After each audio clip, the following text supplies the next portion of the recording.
Nombre, chapitre 14. Toute l'assemblée éleva la voix et poussa des cris, et le peuple pleura pendant la nuit.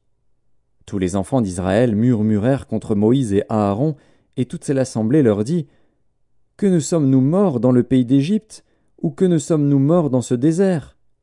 Pourquoi l'Éternel nous fait-il aller dans ce pays, où nous tomberons par l'épée, où nos femmes et nos petits-enfants deviendront une proie ?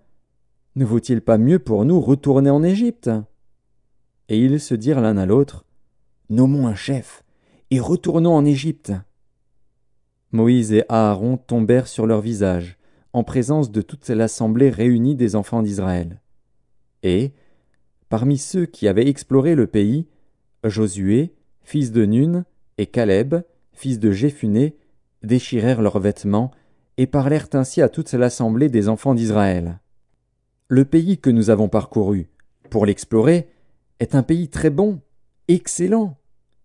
Si l'Éternel nous est favorable, il nous mènera dans ce pays, et nous le donnera. C'est un pays où coule le lait et le miel.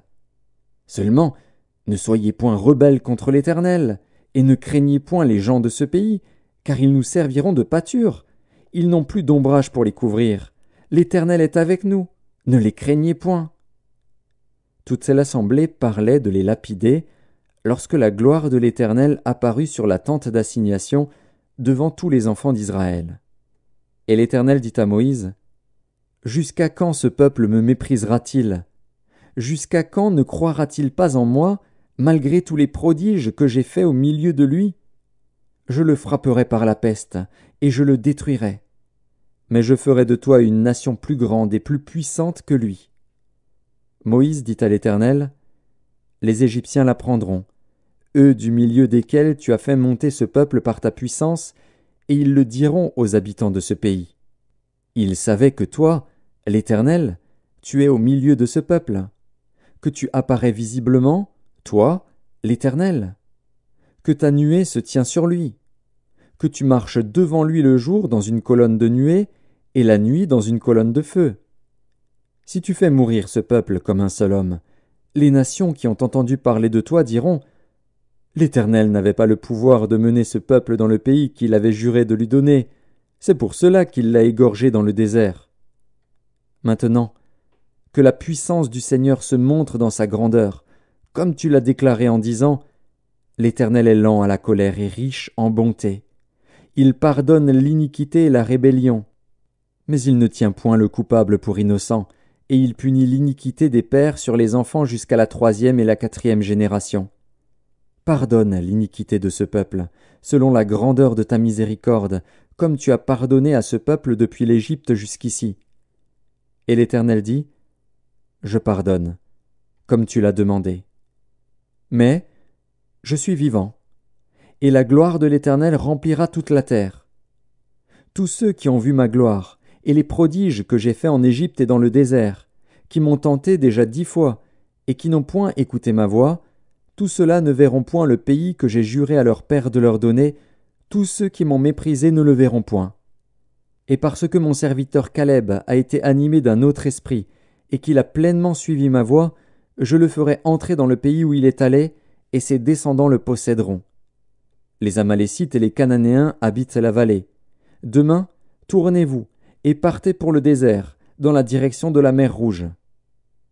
L'Éternel parla à Moïse et à Aaron, et dit : Jusqu'à quand laisserai-je cette méchante assemblée murmurer contre moi ? J'ai entendu les murmures des enfants d'Israël qui murmuraient contre moi. Dis-leur : Je suis vivant, dit l'Éternel. Je vous ferai ainsi que vous avez parlé à mes oreilles.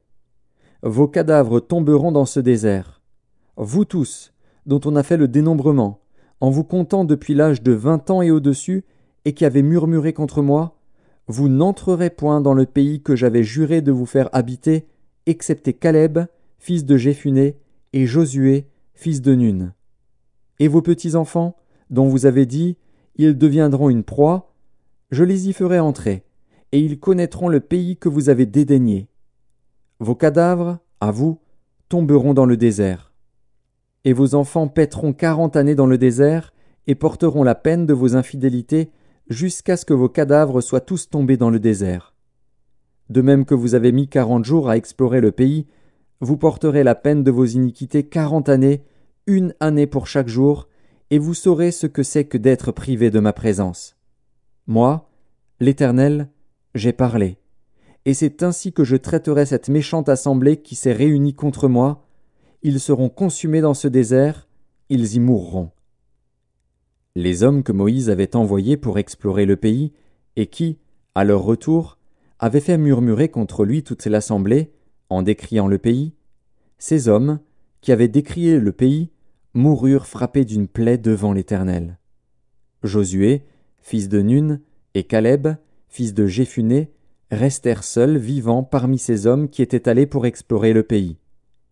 Moïse rapporta ces choses à tous les enfants d'Israël, et le peuple fut dans une grande désolation. Ils se levèrent de bon matin, et montèrent au sommet de la montagne, en disant « Nous voici, nous monterons au lieu dont a parlé l'Éternel, car nous avons péché. » Moïse dit « Pourquoi transgressez-vous l'ordre de l'Éternel? Cela ne réussira point. Ne montez pas, car l'Éternel n'est pas au milieu de vous.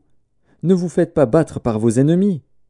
Car les Amalécites et les Cananéens sont là devant vous, et vous tomberez par l'épée, parce que vous vous êtes détournés de l'Éternel. L'Éternel ne sera point avec vous. » Ils s'obstinèrent à monter au sommet de la montagne. Mais l'arche de l'Alliance et Moïse ne sortirent point du milieu du camp. Alors descendirent les Amalécites et les Cananéens qui habitaient cette montagne. Ils les battirent et les taillèrent en pièces jusqu'à Horma.